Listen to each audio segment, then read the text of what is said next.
தெய்வத்தின் குரல் முதல் பகுதி. வேற்றுமையில் ஒற்றுமை. வர்ண தர்மத்தை பார்க்கும்போது எனக்கு ஒன்று ஞாபகம் வருகிறது. முதலில் ஆகாய கப்பலில் காற்று பையை ஒன்றாக அமைத்தார்கள். பிறகு அதில் ஒரு ஓட்டை விழுந்தால் கூட கப்பலே கெட்டு விழுந்து விடுகிறது என்று கண்டுகொண்டார்கள். அதனால் சிறிது சிறிதாக பல காற்று பைகளை வைக்கலானார்கள். தனித்தனியாக இருந்தாலும் எல்லாம் ஒரே இடத்தில் நெருங்கியிருந்து ஒன்றையே தாங்கிக் கொண்டிருந்தன. கப்பல் பழுதடையாமல் இருந்தது. இதுவேதான் நம் மதத்தின் தனித்தனி தர்மம் என்று பிரித்து வைத்திருக்கிற ஏற்பாடு. வேற்றுமையில் ஒற்றுமை, யூனிட்டி இன் டைவர்சிட்டி என்பதுதான் இது. ஏகப்பட்ட சுள்ளிக்கட்டைகளை சேர்த்து பிடித்து ஒரு கட்டாக கட்டுவது என்றால் அது சிரம சாத்தியமான காரியம். அப்படியே சிரமப்பட்டு ஒரு கட்டாக கட்டினாலும் கூட அது சுலபத்தில் நெகிழ்ந்து கொடுத்து தளர்ந்துவிடும். முதலில் ஒரு சுள்ளியை ஆட்டி எடுக்கிற மாதிரி நெகிழ்ச்சி ஏற்பட்டு விட்டாலே போதும். அந்த ஒன்றை எடுத்தால் தளர்ச்சி ஜாஸ்தியாகி இன்னொரு சுள்ளியை சுலபமாக உருவிவிடலாம். இப்படி 2, 3 என்று எடுத்து விட்டால் அப்புறம் கட்டு ஒரேடியாக தொளதொளவென்று தளர்ந்து போய் அத்தனை சுள்ளிகளும் தனியாக விழுந்துவிடும். மாறாக முதலிலேயே அத்தனை சுள்ளிகளையும் ஒரே கட்டாக கட்டாமல் கைக்கு அடக்கமாக 10, 15 என்று சேர்த்து சின்ன சின்ன கட்டுகளாக போடுவதாக வைத்துக் கொள்ளுங்கள். இது ஒவ்வொன்றும் கையடக்கமாக இருப்பதால் தளராதபடி நன்கு பிகுவாக கட்டிவிட முடியும்.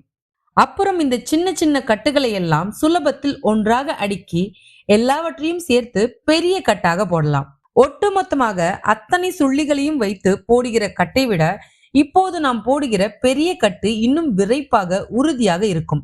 அது மட்டும் இல்லை, இந்த பெரிய கட்டு கொஞ்சம் தளர்ந்தால் கூட ஒரு தனி சுள்ளி விழுகிற மாதிரி சின்ன சுள்ளிக்கட்டு விழாது. அதாவது பெரிய கட்டு பந்தோபஸ்தாகவே இருக்கும். என்றைக்கும் அது கட்டு விட்டு போகாது. சின்ன கட்டுகளில் எதுவோ ஒன்று தளர்ந்து கொடுக்கிறது என்று வைத்துக் கொள்ளுங்கள். அப்போது கூட அதிலுள்ள சுள்ளிகள் மட்டும் விலகுமே தவிர மற்ற கட்டுகள் எல்லாம் அப்படியே பத்திரமாக இருக்கும். அவற்றிலுள்ள சுள்ளிகள் கொஞ்சம் கூட கலகலத்து போய்விடாது. ஒரு பெரிய ஜன சமூகத்தை ஒரே அமைப்பிலே போட்டு கட்டுகிறேன் என்றால் அது முடியாத காரியம். ஆண்டளிக்க முடியாத சமுதாயத்தை யார் எப்படி கட்டுப்பாட்டில் வைத்து நிர்வகிப்பது? இதற்காகத்தான் ஒவ்வொரு தொழிலை செய்ய பரம்பரையாக ஒரு ஜாதி என்று பிரித்து தனித்தனி கட்டுகளாக வைத்தார்கள். இதில் இருக்கிற கட்டுக்கோப்பை யாரும் புரிந்து கொள்ளலாம். ஒவ்வொரு வர்ணத்தினரும் சிறு கட்டுகளாக ஜாதிகளாக பிரிந்தார்கள். அவரவருக்கும் ஜாதி நாட்டாண்மை என்று ஒன்று இருந்தது. அந்தந்த நாட்டாண்மைக்காரர்கள் தங்கள் சமூகத்தினர் ஒழுங்கு தப்பினால் அவர்களை தண்டித்தார்கள். இப்போது சர்க்கார் கூட தான் ஜெயிலில் போட்டு சிக்ஷிக்கிறது. ஆனால் இது ஒன்றும் குற்றவாளிகள் நெஞ்சில் உரைப்பதில்லை. அதனால் குற்றங்கள் பாட்டுக்கு வளர்ந்து கொண்டேதான் இருக்கின்றன. நாட்டாண்மையில் கொடுத்த தண்டனையோ சுரீர் என்று உரைத்ததால் ஜனங்கள் தப்பு தண்டாவில் இறங்காமல் இந்த நூற்றாண்டின் ஆரம்பம் வரையில் கூடிய மட்டும் யோக்கியமானவர்களாகவே இருந்து வந்தார்கள். அதுவரை போலீஸுக்கும் மேஜிஸ்ட்ரேட் கோர்ட்டுக்கும் வேலை ரொம்ப குறைச்சலாகவே இருந்தது. அதென்ன அப்படிப்பட்ட தண்டனையை நாட்டாண்மைக்காரர்கள் கொடுத்தார்கள் என்றால் ஜாதி பிரஷ்டம் என்பதுதான் அது. ஒரு சக்கிலியாக இருக்கட்டும், பரியாரி நாவிதனாக இருக்கட்டும், எவராகத்தான் இருக்கட்டும், இப்போது பிற்பட்ட தாழ்த்தப்பட்ட என்றெல்லாம் சொல்கிற எந்த ஜாதியினராக இருந்தாலும் கூட தான் அவரவருக்கும் தன் ஜாதியை விட்டு தள்ளிவிடுவார்கள் என்றால் அதுவே சுரீல் என்று மனதில் தைத்தது. அது தாங்க முடியாத பெரிய தண்டனை, மகத்தான அவமானம் என்று தோன்றியது. இதிலிருந்து என்ன தெரிகிறது? எந்த ஜாதியாரும் எந்த ஜாதியாரையும் மட்டம் தட்டி வைக்கவில்லை. அந்தந்த ஜாதியாரும் தாங்கள் விவகாரங்களை பொறுத்த மட்டில் தாங்களே ராஜா என்கிற பூரண திருப்தியோடு இருந்திருக்கிறார்கள் என்றுதானே தெரிகிறது. உசத்தி தாழ்த்தி அபிப்பிராயங்கள் இருந்திருந்தால் தானாகவே பலவிதமான தாழ்வு மனப்பான்மைகள், இன்ஃபீரியாரிட்டி காம்ப்ளெக்ஸ் உண்டாகித்தான் இருக்கும். பிராமணனையும் சத்ரினியும் தவிர ஜாதியார் எவருக்கும் தங்கள் ஜாதியிடம் மதிப்பு, கௌரவ புத்தி, விசேஷமான பிடிப்பு இருந்திருக்க முடியாது. இதெல்லாம் இல்லாவிட்டால் ஜாதி பிரஷ்டத்தை பொருட்படுத்தியே இருக்க மாட்டார்கள்.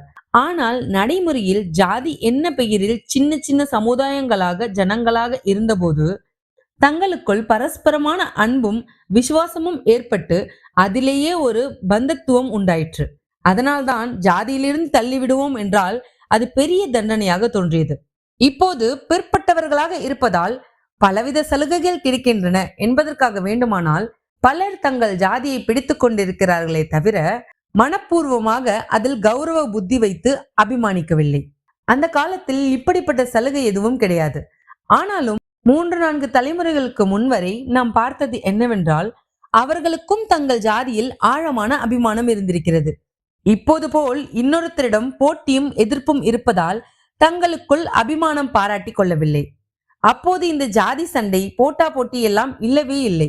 மெய்யாக அவரவருக்கும் தங்கள் ஜாதியில் இருந்து கொண்டு அதற்கான தொழிலை செய்து கொண்டு அதற்கென்று ஏற்பட்டுள்ள தனி சடங்குகள், விதிகள், ஆசாரங்கள், தர்மங்களை பின்பற்றி கொண்டிருப்பதில் சந்துஷ்டியும் பெருமிதமும் இருந்தன. இப்போது கலகம் செய்கிறவர்களிடம் போலீஸ் வந்தால் போலீசாரிடமே கலகக்காரர்கள் அடிதடியில் இறங்குகிறார்கள். ஆனால் முன்னமே ஜாதி நாட்டாண்மையில் எதிர்த்து இப்படி யாரும் சண்டை போட்டதில்லை. காரணம், இப்போது இருக்கிற போலீஸ் வெளியிலிருந்து செய்கிற கட்டுப்பாடாயிருக்கிறது.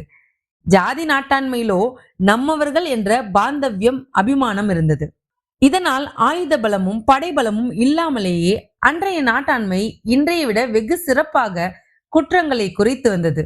எல்லாரும் ஜாதி, அதற்கான தொழில், அதற்கென்று ஏற்பட்ட ஆசாரங்கள் என்று பிரிந்திருந்தும் ஒற்றுமையாக இருந்தார்கள்.